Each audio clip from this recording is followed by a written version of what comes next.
Just want to first tell everybody that this will be a spoiler review, a spoiler video. Turn back now if you have not seen the movie. Just trust me, don't listen to this. If you have not seen the movie, this is a full spoiler warning for Star Wars Rise of Skywalker.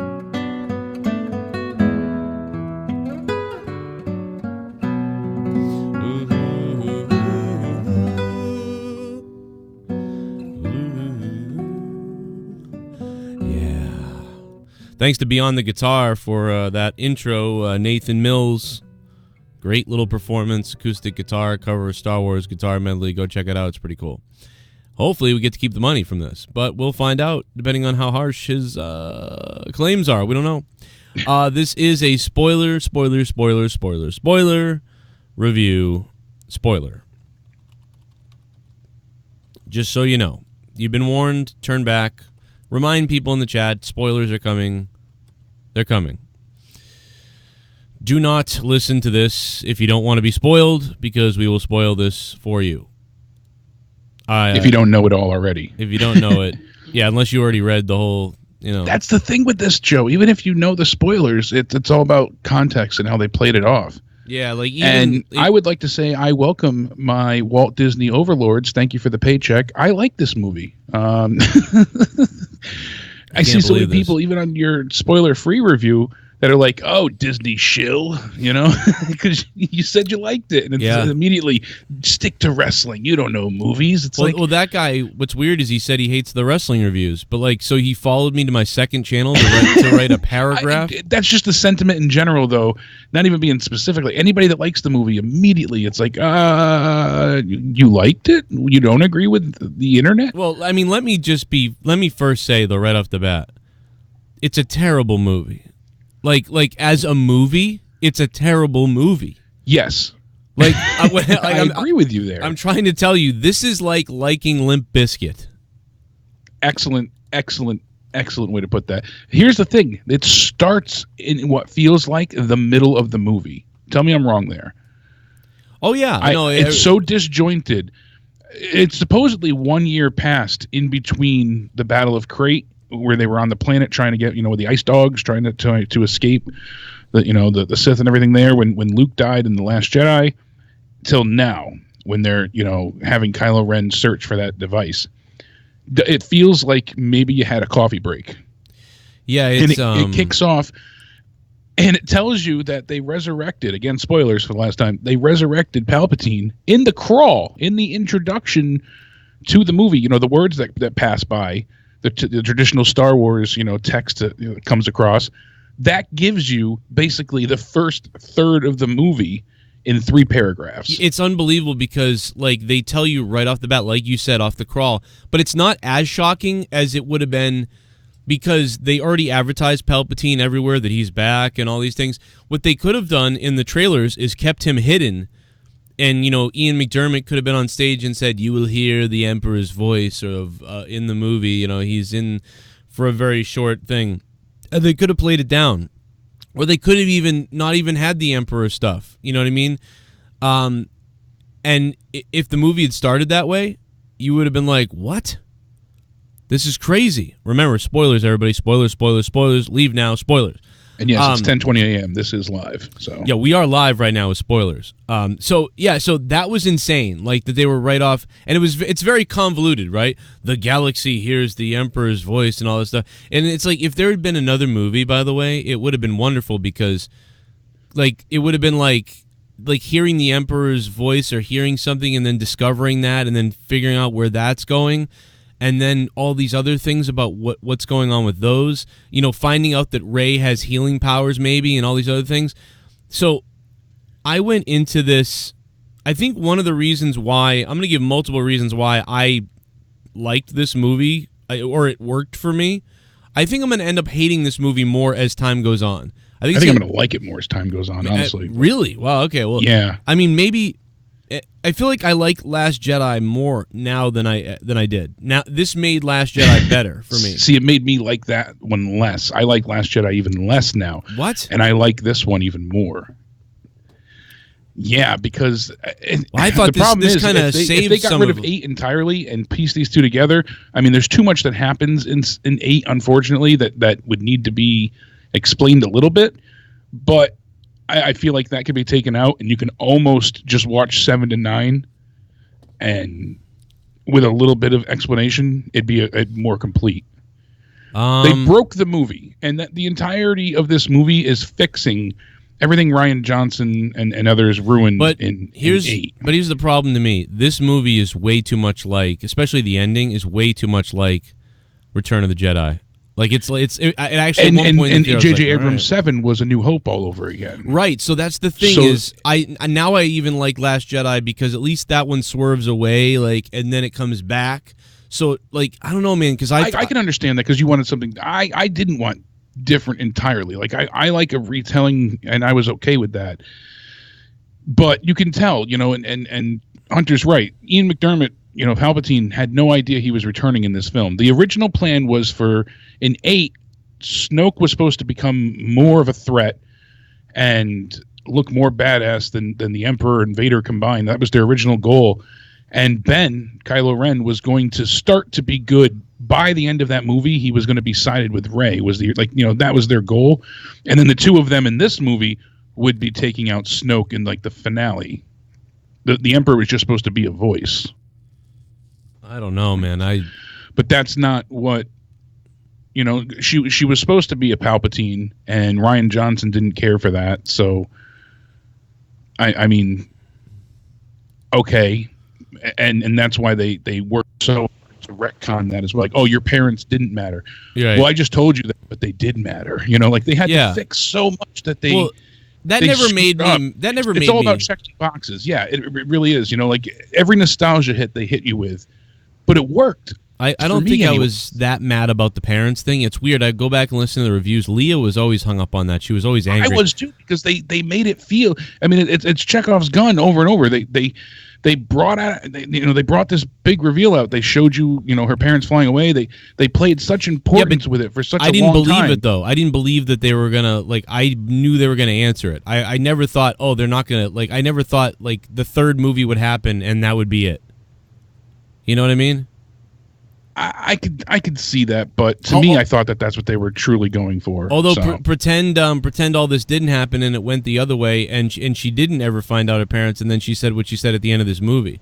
That could have been what they did too. Hey, Troy's here. Troy, did you see it?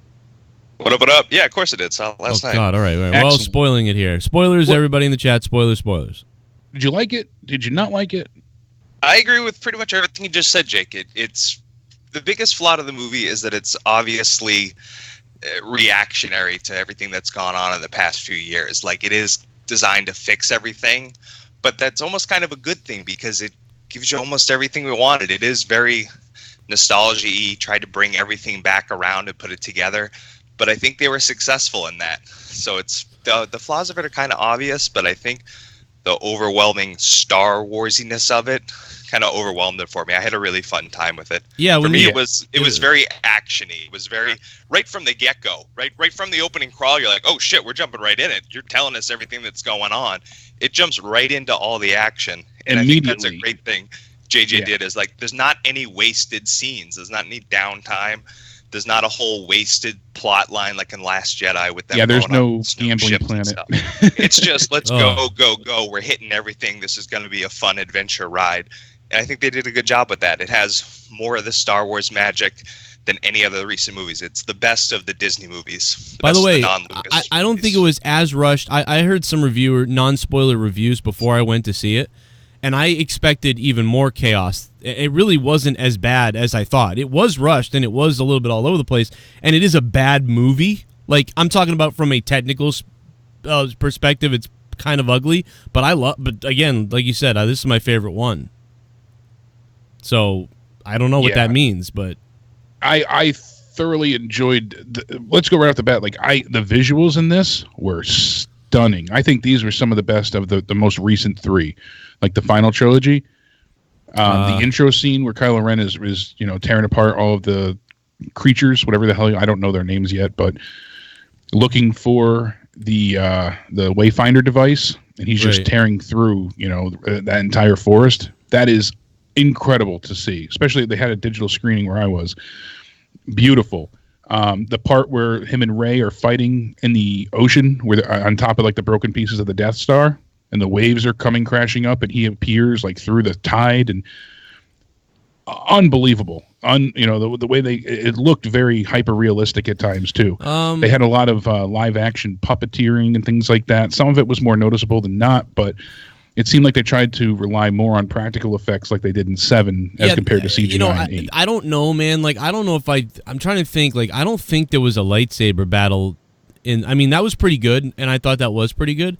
But I still think that the throne scene lightsaber battle was better than any lightsaber battle in this. I think. You mean the one from the Last Jedi? Or Yeah. Mean like the one in the red room. No, that one was awful. That's like one of the worst lightsaber fights of all time. When you look at I didn't care for it either. Then.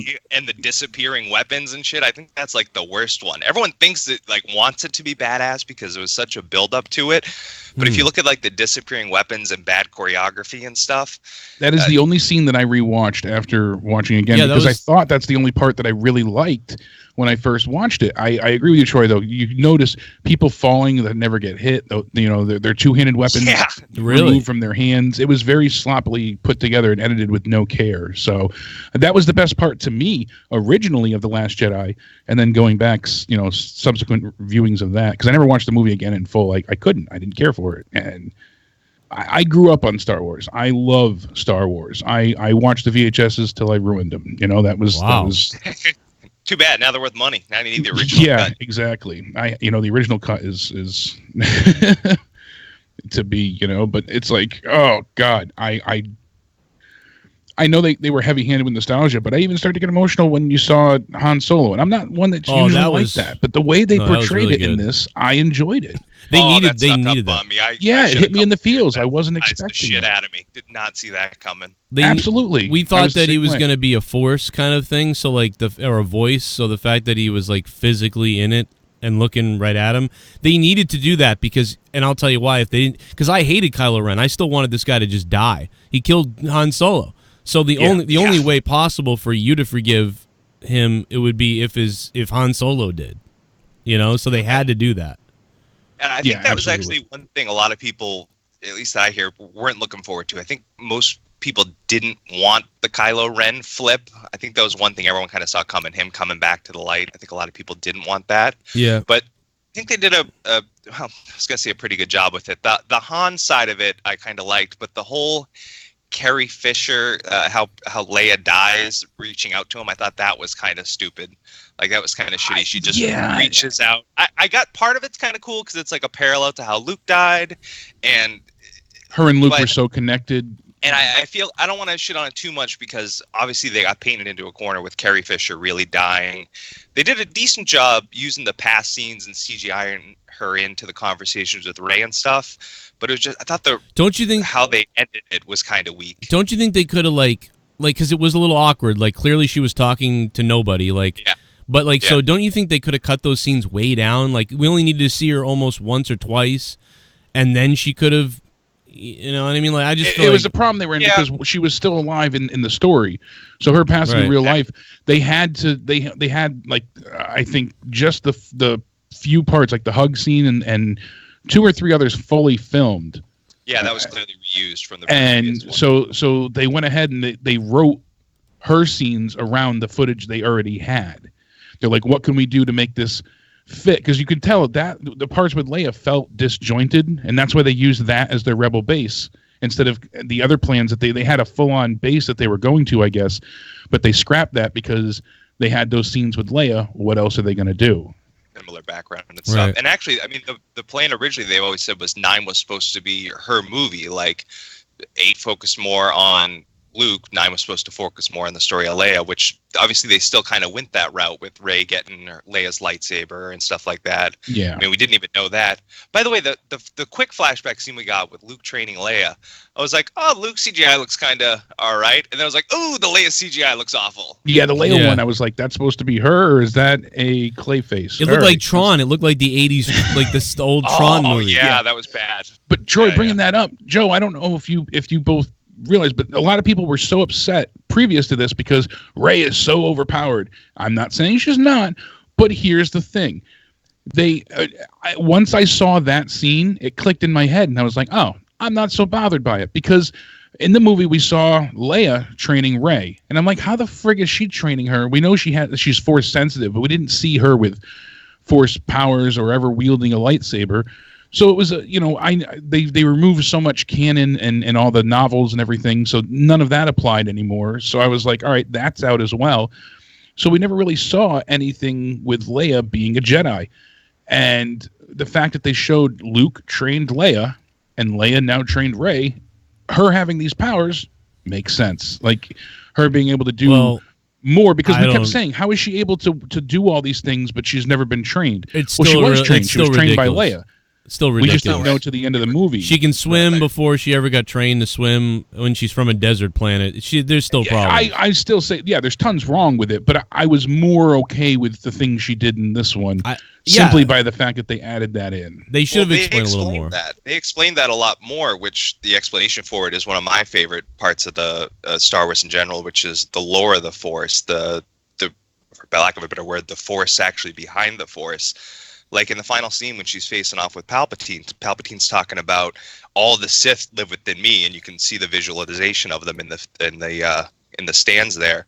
And then you hear everyone's voices. You hear Obi-Wan's voice and Yoda's voice and Anakin's voice coming through Rey, and the point is that she has all the thousands of Jedi's power within her.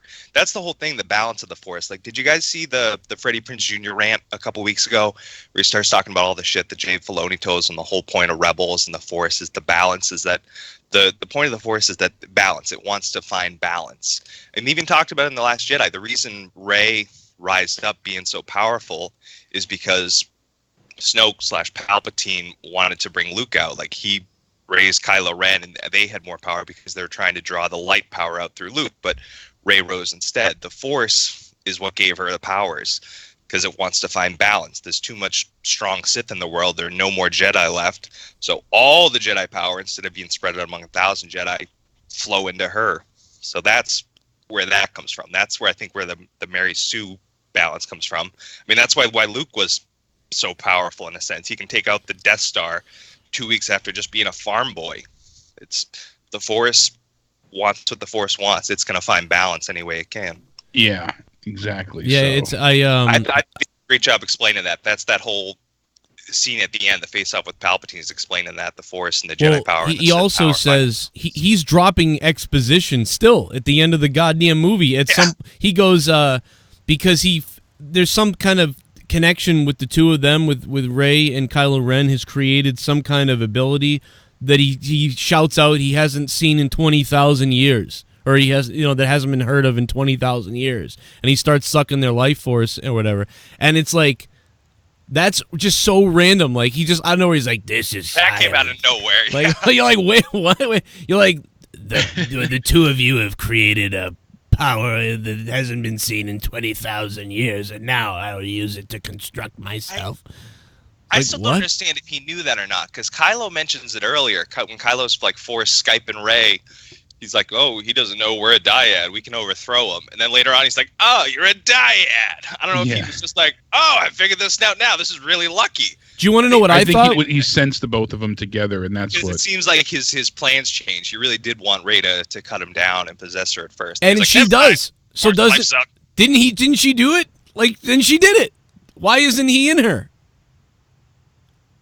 Because the Jedi came in her first? I don't know. I agree with that. That wasn't thought to me. It was like, she did strike him down, but I guess it wasn't in anger or fear. Was that a love? I don't know. Yeah, it was just... Because I said that. I'm like, well, wait a minute. Like... So I thought, well, she was supposed to embrace the hate. He wanted her to strike him down in revenge. I thought she was going to kill herself. I thought she was going to kill herself, and then Kylo... Like, I was like, she's going to kill herself. And then Kylo could bring her back. Yeah, that was one of the thoughts I had as well. And then... I don't know. But I guess she was supposed to strike him down in anger, out of rage. Oh, yeah. Yeah, I guess it's the classic because it's fear. Her fear. Yeah. Fear leads to... Because her friends were about to die. There was no back out. He was taking down all the ships. So she gave in and struck him down out of fear and anger at that moment. She would become a Sith. And then she'd be forced to leave. Do you remember in the other movie when, like, they were like, Kylo and her especially, they were like, how is this happening? Somebody else is doing this. Like, we're talking to each other through something else. And then in this one, it begins with, Palpatine, like, I've been every voice in your head. So I thought we were going to find out about how he manipulated them. He's the one that connected them and could observe everything they were doing. And he was the one who put stuff in, Kylo's head. He put stuff in even Luke Skywalker's head. And he sort of manipulated everybody into everything they had done until this point. And they didn't really bring that up. I thought they were going to. It was more just the fact that they had that bond. I feel like that was discussed. Yeah, instead of going with Palpatine was the one interfering and giving them that bond to manipulate them to him, they went with, they just had that bond.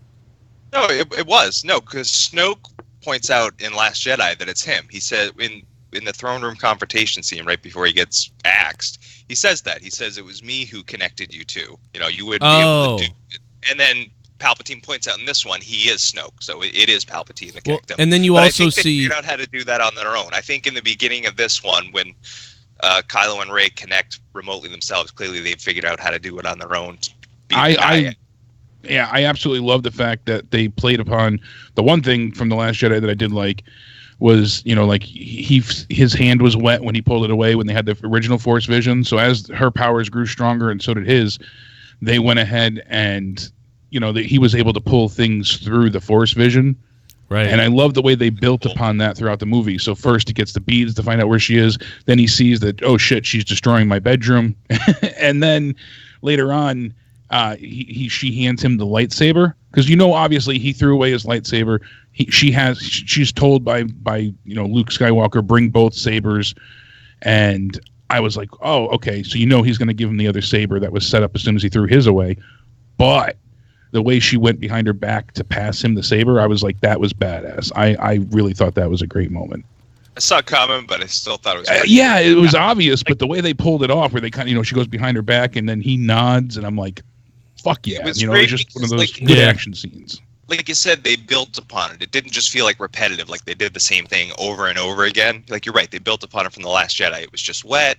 Then he snatched the beads, which clearly he planned on doing. Then the Vader helmet teleports accidentally. You're right, they did a good job building upon it. It felt it's great weird at the end. Because all the stuff that was really that we liked, that we just talked about, that we like, it's like, it's impressive that they pulled that off with how much they had to rush everything. But then in the same point, the things that didn't work because they had to be rushed. So it's like you're kind of screwed either way. This has got to be one of the toughest, most advantageous, movies that had to be made after a fan backlash / major character's death. Yeah, I think you're absolutely right about what you said right before I called in, Joe. The fact that the Star Wars parts of the movies are great, but the movie itself, like the movie writing aspect, like as much as I like movies, I don't consider myself a critic, but I think that's why more critics' ratings seem to be negative than the audience ratings, because the movie itself, like the full story arc and so disjointed and no, I think it's because it didn't. I think it's because it didn't start with a girl commanding everyone, then sacrificing herself, and then more girl commander. And then more being girl resurrected commander, like Jesus, and then resurrected woman like Jesus. So, but you know what? About it did. That exactly happened. No, dude, I got saying, like the higher zero. Power, like they all had to bow down. I mean, she was still strong, but it wasn't the ultimate Mary Sue, I think. Yeah, I got to be honest, man. Like, I felt, if you go back and watch our Last Jedi review, that's an hour and a half long, and I'm not talking about the mockery SJW one I made later, but I mean the one where we were honest right out of the theater. We kept saying SJW this, SJW that. There was none of that in this movie. In fact, there was a more SJW moment at the end, and I liked it. Yeah. I was like, oh, that was all they did? Like, that? Who cares? Like, what the hell? The little kiss scene, and people were upset about that. But it felt real. It felt like they were all celebrating and like they were all just embracing, and in the background, two girls kissed. At all. And that's what people are upset about. Get over yourselves. Yeah. You know what cracked me up, and I actually audibly laughed in the theater. They know that no one liked Rose at all.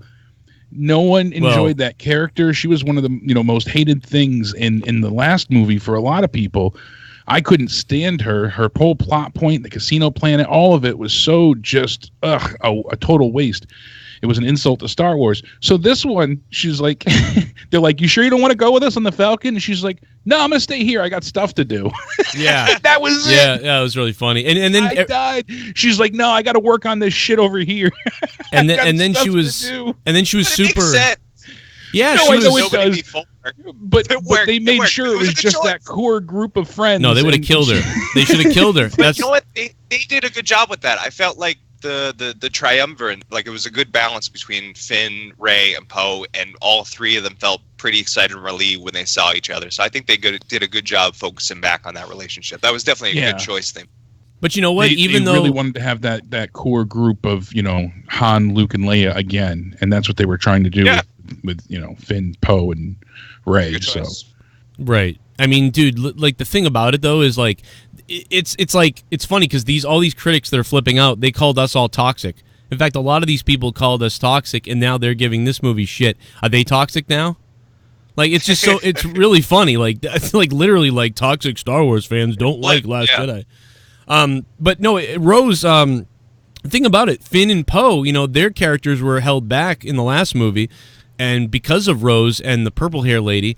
And now in this movie, they hold back Rose, but that's okay. But also still gave her stuff to do. I wanted to see her die myself. I did as well, but that they would have really pissed people off because she left Twitter with all the hate that she had gotten. So if they killed her off, they would have been, oh, you gave in to the nerd. So this way she was still somewhat useful and she played a part. But also it wasn't as... She was a strong character. Also, unfortunately, I didn't hate her in this. I was like, yeah, she's cool. No, there was nothing to hate her for in this. But see how you made her like... obnoxious... Yeah, but JJ made her likable. It's like, oh look, like she just seems like a woman who knows what she's doing. Like exactly in the last movie, one, her crashing into Finn when he's trying to sacrifice himself to save the rebels.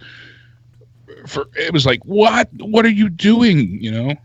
Yeah, and she could have said, like between movies, Finn had a nice side conversation, like I know you think you love me, but we kind of just met, and you almost died crashing a ship into me. Just take this slow. Maybe you start to think about stuff. We got a whole war going on. Just take things easy. I still rest by she should have been a heel. She should have flipped heel because that would have been. It would have explained everything why she was a retard in that last movie, and it would have been awesome. And number two, she could have been killed then, and also then you could have had someone on their camp a spy, and then someone in the other camp who was a spy. Because can we talk about the Hux thing? Because I didn't see him being a spy. Honestly, that surprised I knew it me. was him from the start. I knew it was him from the get-go. Once they mentioned spy, it's like, all right, it's Hux. Like I thought it was going to be the other old general. They kept, and I was like, oh, I was so concentrating on other stuff that usually stuff that I'd pick up on, I was like insulted that it didn't occur to me. I was like, well, duh, because I was so like putting other pieces together that was the spy was the last thing on my mind. So when they said it was Hux, I'm like, oh yeah, no shit. It's like, shoot me, they'll know. And then obviously they kill him off quick. Which I love that. That was great.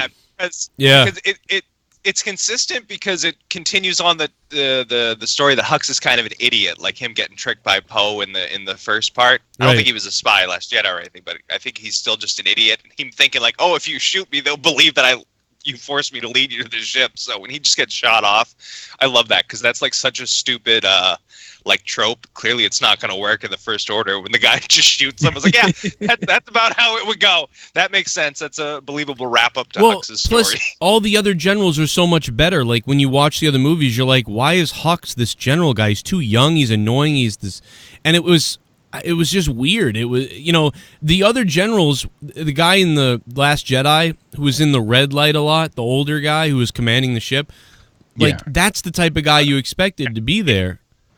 Not this bratty, like, annoying, sniveling fuck, and who then they give comedy lines to in the second movie, which made him go way... After that, there was no recovery after that. After that, it was he was ridiculous then, so that's why you had to can that. Oh, I'm on hold for your mom. I think they did a good job of that. The two scenes like in like meeting rooms like that. There's like the one with Hux where he just shoots him. But then also when Kylo has the table of all the First Order officers, it's pretty obvious that Hux, like you said, Joe, he doesn't fit in with the rest of them. The rest of the generals or admirals there are all pretty straightforward older guys. Even the guy and I love when Kylo just like a throwback to A New Hope. Like, he doesn't just force choke him because he questions him.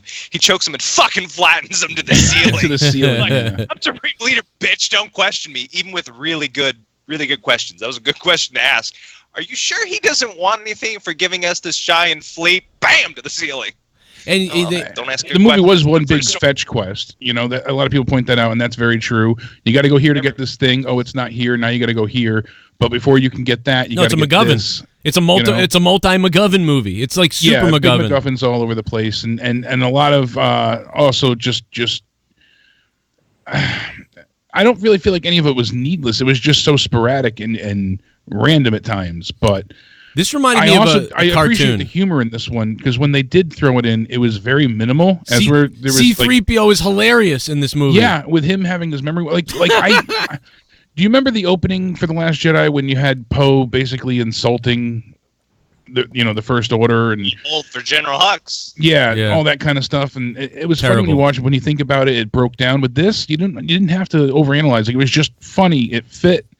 And I will say that, they made sure not to overdo the comedy. So when you did have a few minor scenes here or there, the tone felt appropriate. When things were supposed to be intense, they were intense. When they were sad, and so forth. So, yeah, the tone and the timing. Like I'm trying to remember off the top of my head, and I can't. But you're right. There were just so many little one-off, even just jokes. Or the timing of lines worked. The comedy wasn't forced at all. It wasn't like let's just jam in a couple jokes here or there.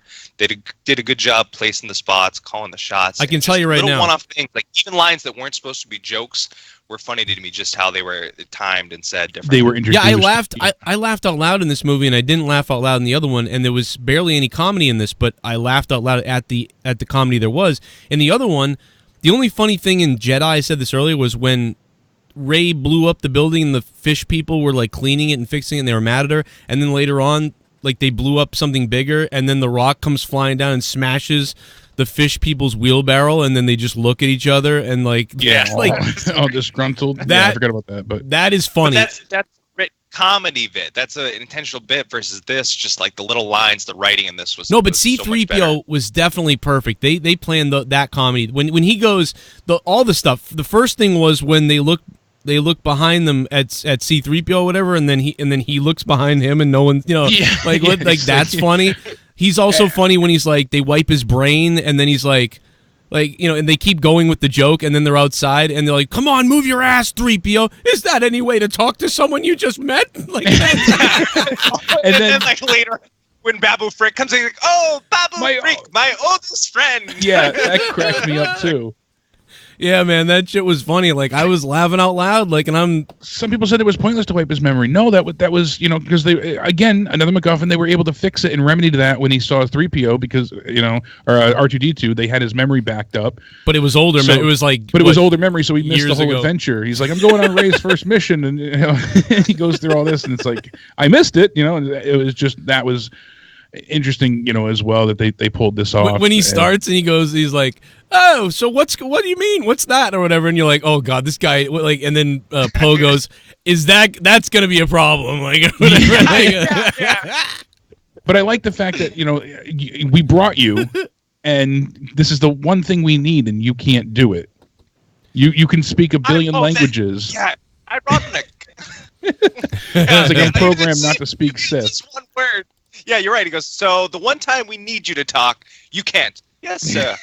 Ironic. One of my problems is that they fall into that quicksand. I mean, it's so stupid. They fall into the quicksand shit, and there's the dagger. If they'd never fallen into that, they never would have found this fucking dagger they needed. Oh, yeah. There's a lot of moments in this movie where it's like, it's luck and happenstance. It is a Star Wars thing, though, yeah. Every single Star Wars movie. If you think about it, all of them do that. Again, you got to remember, the one thing about Last Jedi is, when you think about these movies being for kids, when you think about the bad stuff about Last Jedi, it's bad stuff, but it feels more heavy. This feels more like the bad stuff is there, but I don't mind it because it just reminds me of a kid's cartoon, this movie.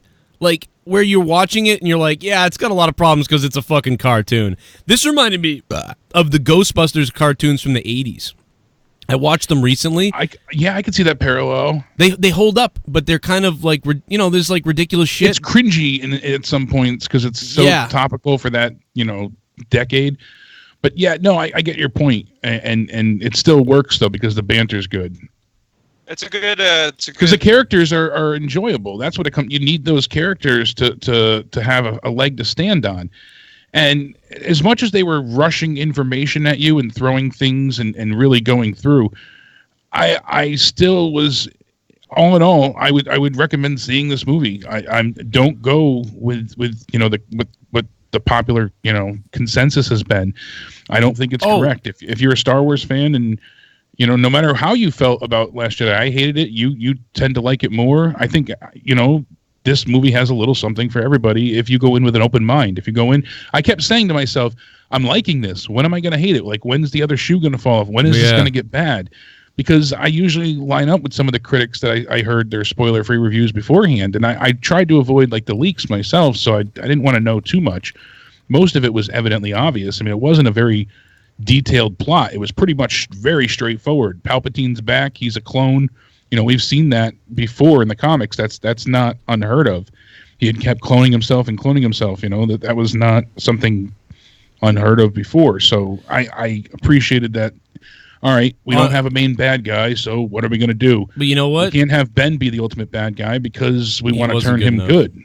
He would have only Kylo Ren could have only been the bad guy if Luke was going to face him in this movie. That would have been the only thing, because they sort of, to be honest, the last movie leaves off with, that's what I want to see. I want to see Skywalker actually be alive, and I want him to face Kylo Ren, which to me is Master versus Apprentice. Kylo Ren really doesn't have an adversary. There's nothing that makes him so evil or really want to be Supreme Leader, other than allegedly Palpatine's influence. But Luke was his main anger driving point. So yeah, he really doesn't have a big bad to go against. Yeah, you kind of don't care whenever he brings up like, we could rule the galaxy together type of thing. Like, you don't really buy that. You don't really care.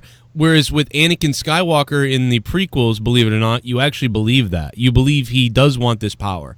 Like, you believe he wants this power to bring people back to life, that he's paranoid about Padme and all these other things, and that he thinks he can, correct the world. You don't get that from Kylo Ren. So when he's like, I just want to, come rule the galaxy with me, like, you don't really feel anything about that. Yeah, you're right. Anakin has a drive. We see that build up. We see it because it's the whole trilogy. It starts off with him as a kid, as a slave, and wanting to save his mother. He didn't have the power to save his mother. He wants the power to save Padme. That's what makes him drive and turn to the dark side. Yeah. With Kylo, he's just a whiny bitch of a kid, and his parents sent him away to military camp with his crazy uncle. Does that really make you want to go crazy and rule the galaxy? I guess for him it did, but not strong enough because he did turn back to the light. And even with him, they kind of I think that people wanted a little more explanation out of him when he flipped, and they had 3 movies, and it didn't work for some people. So imagine the stuff they did in this thing. But the other thing too is like the previews, dude. There was like 11 previews. I wanted to die before this movie came on.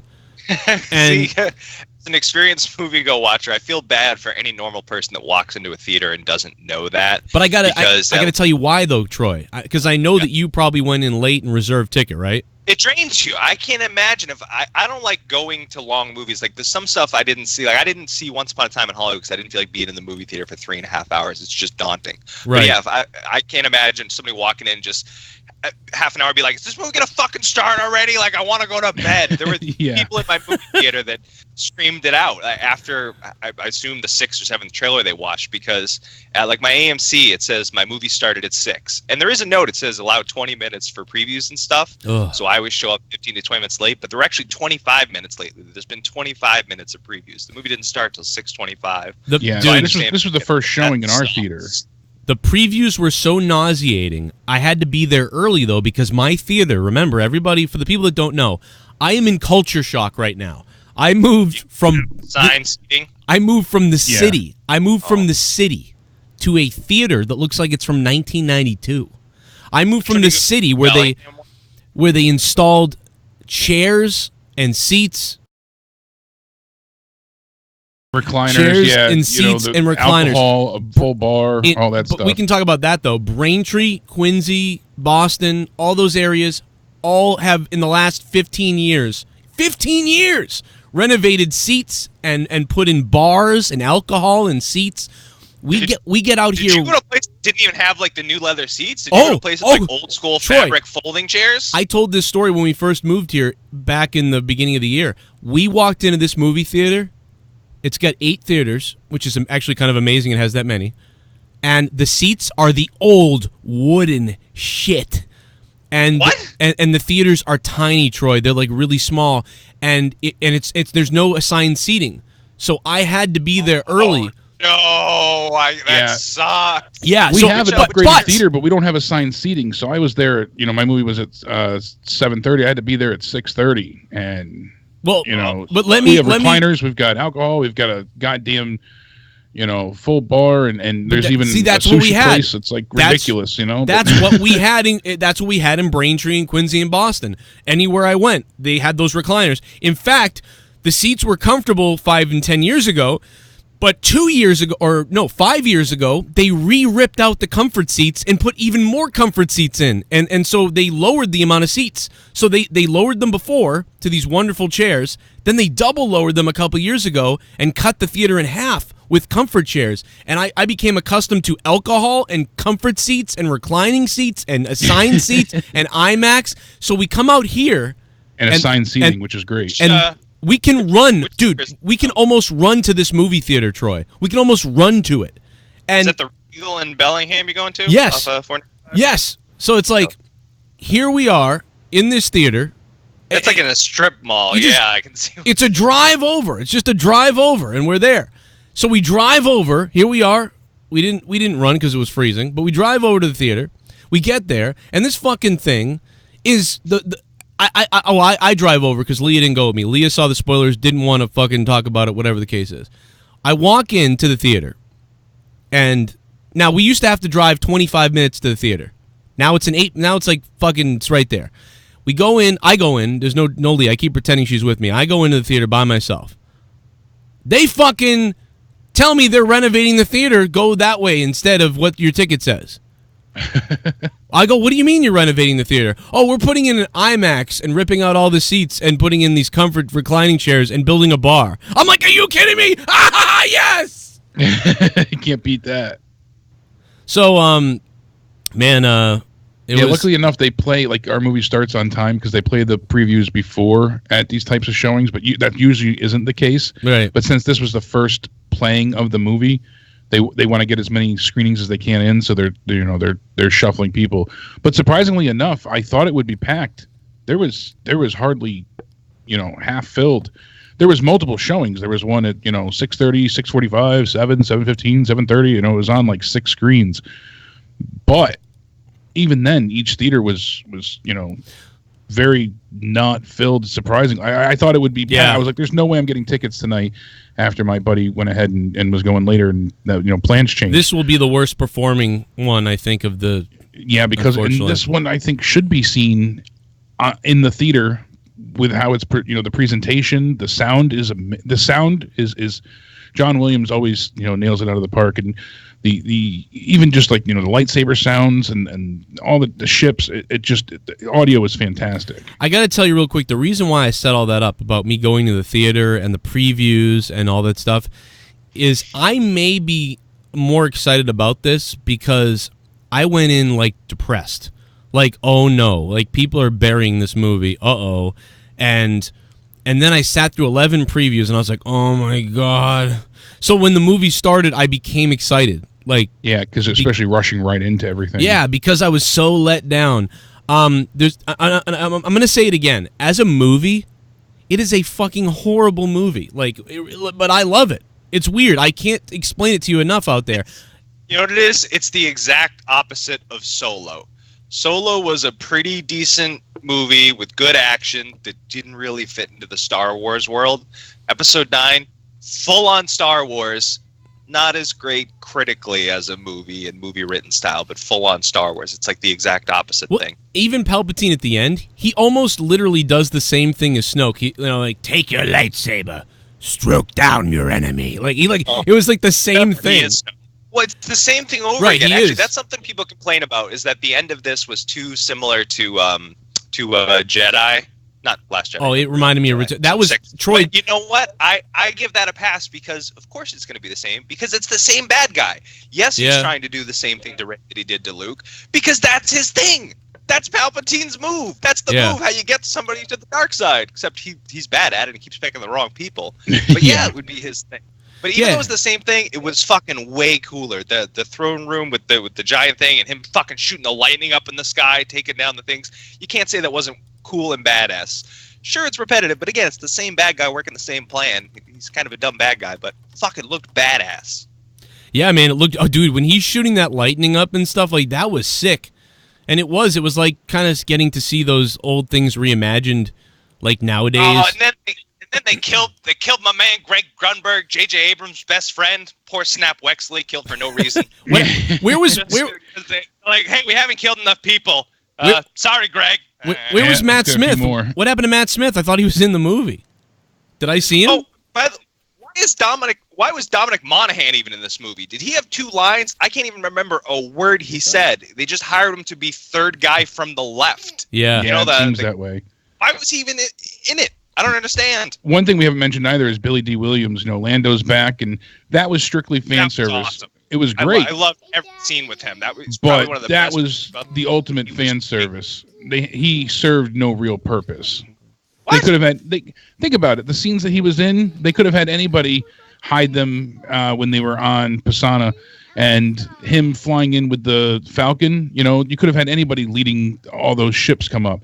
I'm going to stop you right there. It fit so much better because it was him. Jedi. Everyone's complaint in Jedi was like, why wasn't Lando in this? Lando could have been the person they contact instead of Maz. Lando could have been that. That could have been anybody. Why didn't they use Lando? So now in this one, they do use Lando, and your complaint is that it could have been anybody? No, Lando was not like a complaint.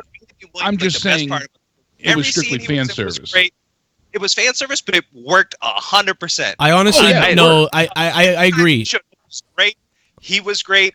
All the scenes worked. I think they worked Lando in perfectly. That was probably one of the best things about this. Lando helped emotionally connect you with Leia. Like they needed that. Exactly what I was thinking. I was going to say it connects the bridge. Every time they use him, it works perfectly. It makes you feel the old nostalgia for the old group. And unfortunately, they had no scenes filmed together with those two. Yeah, that would have been ideal. But you could tell that they obviously wanted to, but just couldn't. They couldn't pull it off. I think it would have been nice to see those two reconnect, obviously, on screen. But yeah, I just felt like, it didn't. I'm not complaining about it. It's just, to me, it was noticeable that his role was less defining. It was just, he was there strictly to me as fan service. But it wasn't a complaint because it gave you that emotional rush for sure. So I enjoyed it. If anything, the whole movie is fan service. I said that earlier in the review. They had those boxes to check off, and they made sure to really give you as much as they could of that, full nostalgia feel. Even coming down to the ending with the red suns, the double suns, and being on Tatooine, burying the lightsabers. She built her own, which looked great. I wish she had that earlier. Just the look of it was so cool. The way the vents open at the top and the switch for it was really, really cool. The only thing for me, like when the Emperor at the beginning, when they first faced him, I thought it was awesome. And then I was really happy when he kind of like knocked them out and started, getting the better of them. This is so ridiculous what I'm about to say, but anyway, as the movie started ending, I kind of felt myself in cruise control. I was like, all right, this is Return of the Jedi. I've seen this. This is kind of boring me now because I've seen this. But it's cool, but I'm like, oh, I know what's going to happen. And then I really wanted to see what Force ghosts were going to show up. I found myself, before Palpatine died, knowing Palpatine's going to die, they're going to win, all this other stuff, what Force ghosts are going to show up at the end. And I actually thought we'd get more than we did, but I was happy with Luke and Leia, and then it ended. So it was weird. I went into this kind of like, I'm a little bored now, cruise control. So it went from really high to sort of a little let down, and then it ended, okay, that's the ghost, that was nice. But I found myself, dude, this is so ridiculous, but I almost thought it'd be funny if Palpatine, was still able to try to attack them as a Force ghost when he dies. And you just see, Palpatine's Force ghost head pop up behind the building and Tatooine, Kilroy, looking around. But I want Exorcist style. I was like, what if Yoda shows up? What if Yoda Force Ghost fights Palpatine Force Ghost in front of them? They have to get out of there. They have to escape.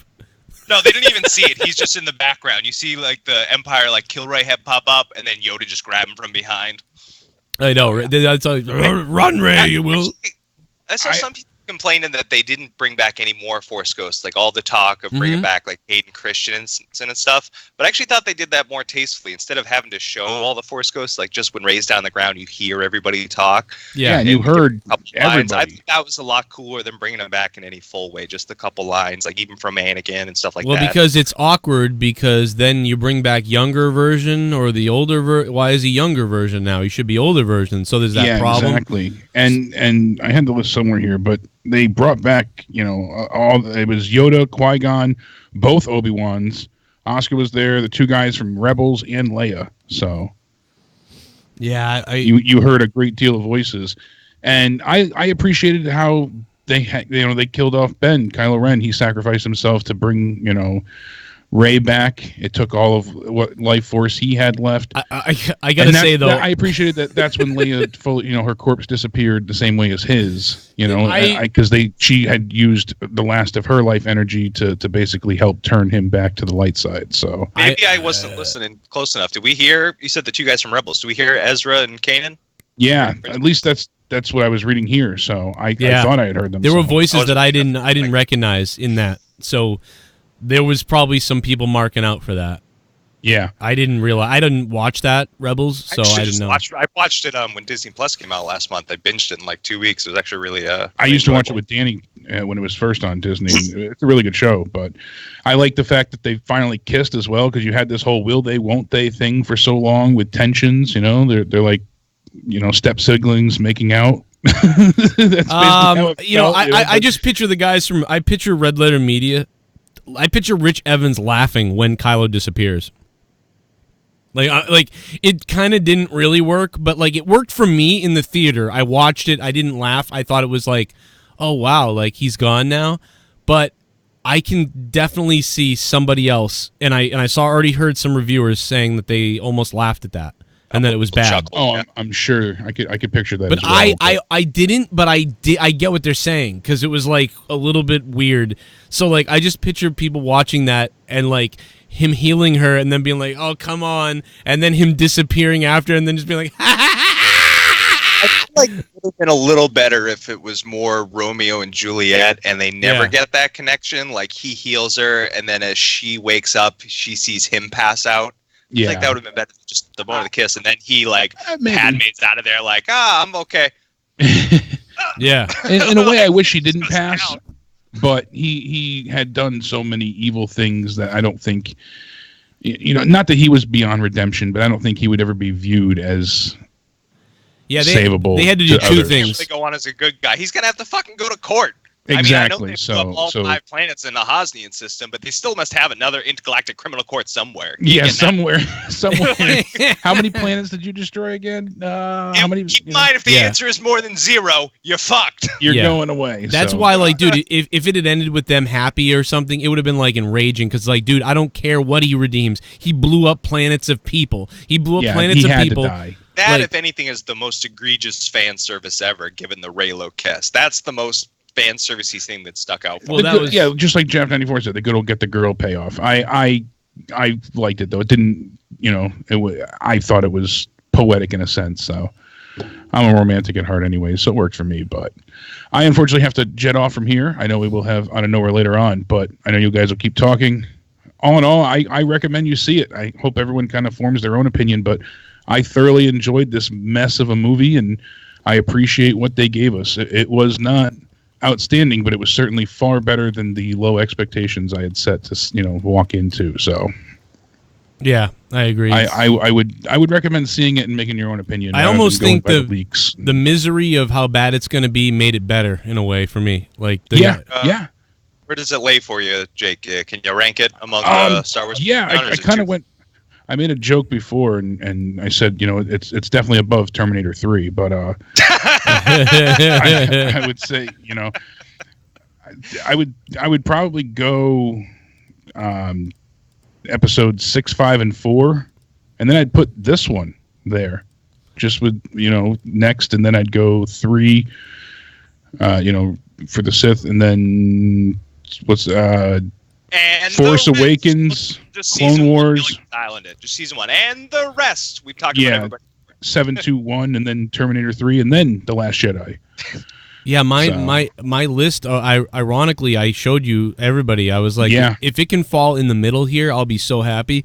But if it falls below Phantom Menace, it'll be like kind of like, oh boy. Yeah, Last Jedi to me is still dead last. So I got it. It is still. I put Attack of the Clones last, but I can't remember now. I think I like Attack of the Clones because it's like a Star Trek movie or episode.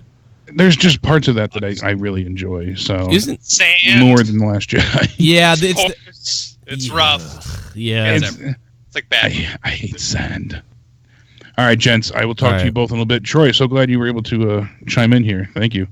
Yeah. I will talk to you guys in a little bit. Everybody, see you in a while. All right, Jake. See you, man. I got donations I will play to people who have had some donations here, so I'm going to play those right now. Troy won't be able to hear them, but Super chat. I'll tell you what they say. Super chat. Let's get sexy, let's get sexy, let's get sexy. Casey is raw. I'm sorry for making you wait so long. Let's get sexy. Time to get sexy. There's only a couple here, but I just wanted to get them because I wanted to make sure I read them. Big Bad at Uni. What up, Big Bad?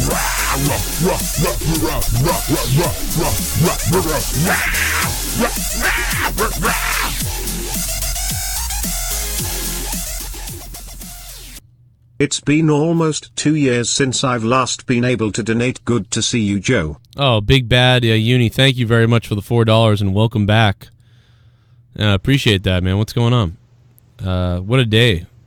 Yeah, so I mean, going back to the movie, I'm trying to think of like what else we missed. You know, did you like this the best of the three movies then, Troy? Without a doubt, yeah. I think this is the best of the sequel trilogy. I mean, The Force Awakens, I haven't rewatched them. That's the thing. I don't rewatch too often, and I wanted to rewatch them going up to this, but I just didn't end up doing it for lack of time and wanted to do other stuff. But initial feelings, yeah, I feel like this is the best of the sequel trilogy. I mean, The Force Awakens is good start, but a little too much of a retread. I think this one did a better job of calming everything, wrapping everything up.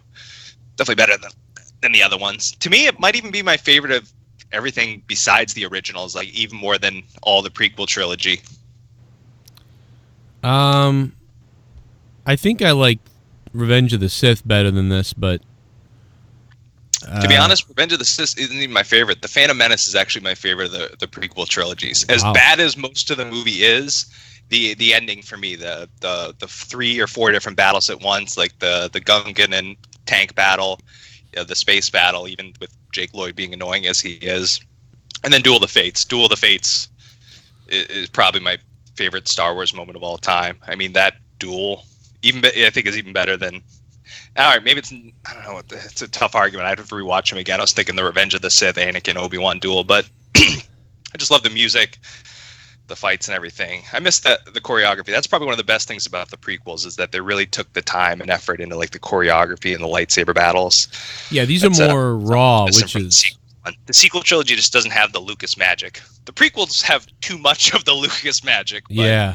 This ones definitely lack it. Yeah, he went too nuts. But you know what? The only thing about the prequels, even though people shit on them, and even I was shocked when I saw them at first, but the thing I like about them is that was a different time, the galaxy, and everybody was happy, and there was all these Jedi. So, like, the idea that it looked different worked for me in a way. You know what I mean? Yeah, definitely. Okay, I'll take a look at it. Leah's down here talking to me. When's he gonna be home? I don't know. Oh, all right. Well, I gotta end this then in a minute. I got stuff delivered to the house, and kid's gonna be walking home soon. So yeah, I guess we'll probably talk more about this. I'll probably do more stuff on this. But any final thoughts from you, Troy, or something that we didn't talk about? I'm definitely looking forward to seeing it again. I usually see him a couple times. I saw it in the IMAX 3D last night, so I'm going to get a ticket to the Dolby with the increased sound and see if the 3D was really worth it. Didn't look too great. Nothing particularly stood out to me, but so look forward to the Dolby with better sound and stuff. Seeing it a second time, get more handle on it. We should do a review after seeing it again because feelings always change a little bit. Right. I think we can do I think we'll do a review next time, and we'll be more maybe critical next time. I think this was more of like a yay, we're so happy thing, like.